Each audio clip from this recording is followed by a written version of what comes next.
நல்ல தண்ணீர்ல சாக்கடை கழிவு கலப்பது சட்டப்படி குற்றம். ஆனா எல்லா நகராட்சியில நடந்து கொண்டிருக்கிறது. தாமிரபரணி ஆறு இருக்குது, இது ஒரு மிகப்பெரிய அதிசயம். ஏன்னா நம்ம ஊர்ல எத்தனை ஆறுகள் இருந்தாலும் தாமிரபரணி மட்டும்தான் தமிழ்நாட்டிலே உருவாகிற ஆறு, வேற எந்த ஆறுமே எல்லா வெளியில தான் நமக்கு வருது. இந்த தாமிரபரணி ஆறுல டன் டன்னா குப்பை, நொய்யல் ஆறுலயும் டன் டன்னாக குப்பைகள் இருக்கிறது.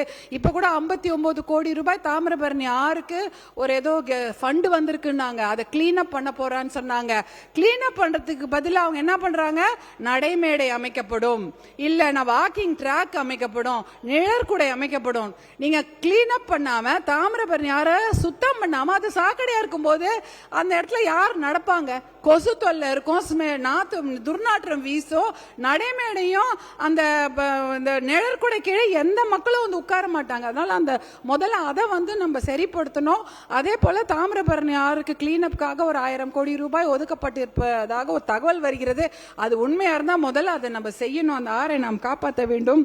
நொய்யல் ஆறு போன்ற எத்தனையோ அந்த திட்டங்கள்லாம் அப்படியே தான் இருக்கு. இதெல்லாம் வந்து ஒரு இதை போலவே இன்னும் ஒரு அதிசயம் என்னன்னா, நம்ம ஊர்ல எல்லா ஊர்லயும் பாத்தீங்கன்னா தாங்கல், கரணை, பாக்கம்னு சொல்லுவோம். சென்னையில தாங்கல், கரணை, பாக்கம்னு எந்த ஊர் பேரெல்லாம் முடியுதோ அது எல்லாமே வாட்டர் ஹோல்டிங் பாடிஸ். இப்ப வேடந்தாங்கல், அதே போலதான் இங்க ஐயப்பந்தாங்கல், ஏன்னா அது வாட்டர் ஹோல்டிங் பாடி. அதே போல பள்ளிக்கரணை, அது வந்து வாட்டர் ஹோல்டிங் பாடி. மார்ஷ்லாண்ட், சதுப்பிடிலம், பீர்க்கங்கரணை எல்லாமே தண்ணி பிடிக்கக்கூடிய பகுதிகள். அடுத்தது பாத்தீங்கன்னா பாக்கம், நுங்கம்பாக்கமா இருக்கட்டும், காரப்பாக்கமா இருக்கட்டும், விருகம்பாக்கமா இருக்கட்டும், தண்ணீர் பிடிப்பு பகுதிகள். நுங்கம்பாக்கத்துல மிகப்பெரிய ஒரு லேக் இருந்தது, ஹார்ஷூ லேக், பெரிய ஏரினே அது பேர் சொல்லுவாங்க. அது பாத்தீங்கன்னா சேத்பட்டு, சைதாப்பேட்டை வழியெல்லாம் இருந்தது, இன்னைக்கு கிடையாது. ஏன்னா எல்லா ஏரியிலையும் அரசு கட்டடங்கள், வள்ளுவர் கோட்டமே ஏரியில தான் இருக்கு, நேரு ஸ்டேடியம் ஏரியில தான் இருக்கு, கோயம்பேடு பஸ் ஸ்டாண்ட் ஏரியில தான் இருக்கு, டி நகர், திண்டிவனம் பஸ் ஸ்டாண்ட், நுங்கம்பாக்கம் இன்னைக்கு வரைக்கும் அது லேக் ஏரியா. எல்லா நீதிமன்ற வளாகங்களா இருக்கட்டும், கலெக்டரேட்டா இருக்கட்டும், எல்லா அரசு அலுவலகங்கள் எல்லாமே இன்னைக்கு ஏரி மேலதான் இருக்குது. திண்டிவனம் பஸ் ஸ்டாண்டு புதுசா கட்டினாங்க, அதுவும் ஏரி மேல இருக்கு. அப்போ நம்ம எப்படி அந்த ஏரிகளை பாதுகாக்கணும்? முன்னாடி விஷயம் தெரியல, அப்ப நம்ம சுற்றுச்சூழல் பாதிப்பு பத்தி தெரியாத போது அந்த ஏரிகளை எல்லாம் ஆக்கிரமிச்சு வீடெல்லாம் கட்டிட்டாங்க. இனிமேல் அதை நம்ம பண்ணக்கூடாது, நம்ம அதை பாதுகாக்கணும். அதுக்கு ஒரு நல்ல வழி இருக்கு. ஈரான்ல ராம்சார்னு ஒரு நகரம், அந்த ராம்சார் நகரத்துல 1971ஆம் ஆண்டு ஒரு பெரிய கூட்டம் போடுறாங்க. உலகத்தில் இருக்கக்கூடிய அத்தனை நீர்நிலைகளை பாதுகாக்க வேண்டும்னு கூட்டம் போட்டு அதுல ஒரு 100 நிலைகளை லிஸ்ட் பண்றாங்க. அந்த 100 நீர்நிலைகள்ல 20 நீர்நிலைகள் தமிழ்நாட்டில் இருக்கு. இந்தியாவில் 100 நீர்நிலைகள், அதுல 20 நீர்நிலைகள் தமிழ்நாட்டில் இருக்கு, அதுல 1 பள்ளிக்கரணை. அதனால இந்த நீர்நிலைகளை பாதுகாக்க வேண்டும்னு அவங்க சொல்றாங்க.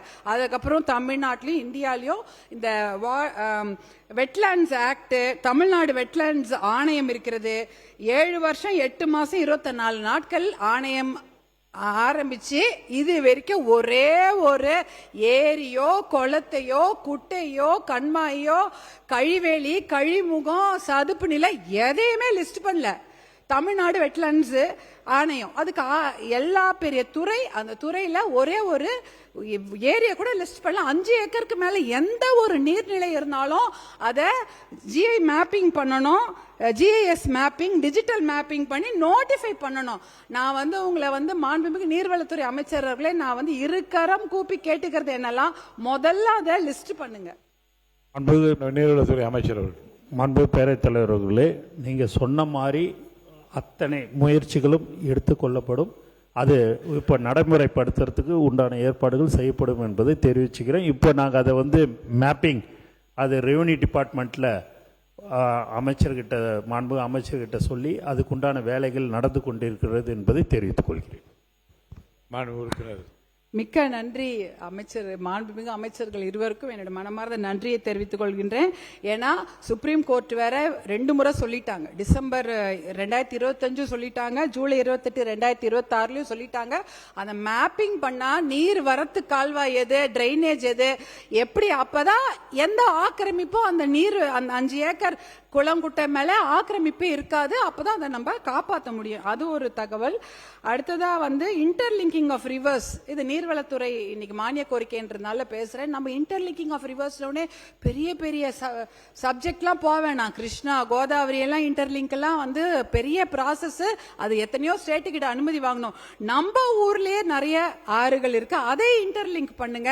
அதுல முதல் திட்டம் பாத்தீங்கன்னா நம்ம மாநிலத்தில் முதல்ல பெரிய திட்டம் பார்த்தீங்கன்னா பிக்கஸ்ட் வாட்டர் ஸ்கீம், மிகப்பெரிய நீர்ப்பாசன திட்டம் காவிரி குண்டாறு இணைப்பு திட்டம் 2008 அனௌன்ஸ் பண்ணி அதுக்கு வேலை நடந்திருக்கு. ஆனால் 3% தான் நடந்திருக்கு. இப்பயும் நீங்க அதுக்கு நிதி ஒதுக்கி இருக்கிறீங்க.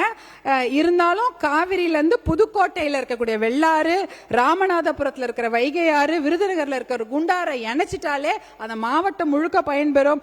அத்திக்கடவு அவிநாசி திட்டம் 2 அதையும் நீங்க விரைந்து செயல்படுத்த வேண்டும்.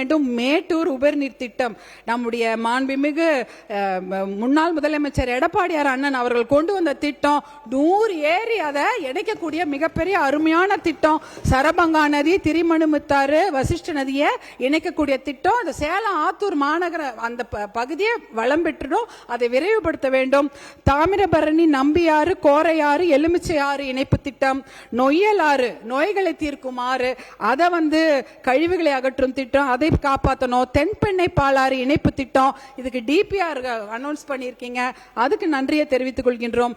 பாலாறு தடுப்பணை திட்டம். பாலாறுல தடுப்பணை கண்டிப்பா கட்டியாகணும். தடுப்பணைனா 10 அடி 6 20 அடி தடுப்பணை தேவையில்ல, 5 அடி தடுப்பணையே போதும். பாலாறுல இருக்கிற தண்ணியை நம்ம சேர்த்து வைக்க முடியும்.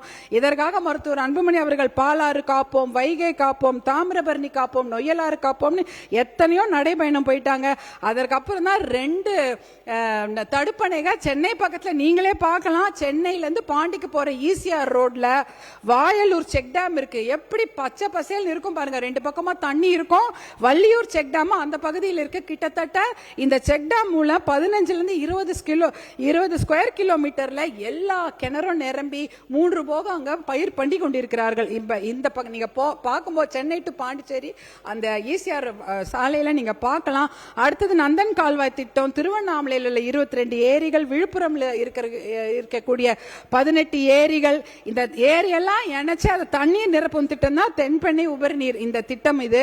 அதே போல அரியலூர் சோழர் பாசன திட்டம், இது ரொம்ப அழகான திட்டம். அந்த காலத்துல ராஜேந்திர சோழன் வந்து கங்கையிலிருந்து தண்ணியை கொண்டு வந்து கிட்டத்தட்ட அந்த சோழகங்கம் ஏரியை உருவாக்குறாரு. 25 கிலோமீட்டர் நீளத்துக்கு அந்த ஏரியை வெட்டுறாரு. ஒரு 5 கிலோமீட்டர் அகலத்துக்கு அந்த ஏரியை வெட்டி அந்த கங்கை நீர் அதுல ரொப்பி அதுக்கப்புறம் அந்த திட்டத்தை கொண்டு வராங்க. சோழகங்கை ஏரி பொன்னேரின்னு சொல்லுவாங்க. அதுல பாத்தீங்கன்னா கரிவெட்டி ஏரி, சித்தமல்லி ஏரி, செம்பியன் மாதேவி ஏரி, இப்படி இத்தனை ஏரிகளும் அதுல கனெக்ட் ஆகி அந்த திட்டம் ரொம்ப நல்லா இருக்கும். அந்த திட்டத்துக்கு நீங்க மறுபடியும் உயிர் கொடுக்க வேண்டும். ஏன்னா ரொம்ப ரொம்ப முக்கியமான திட்டம்.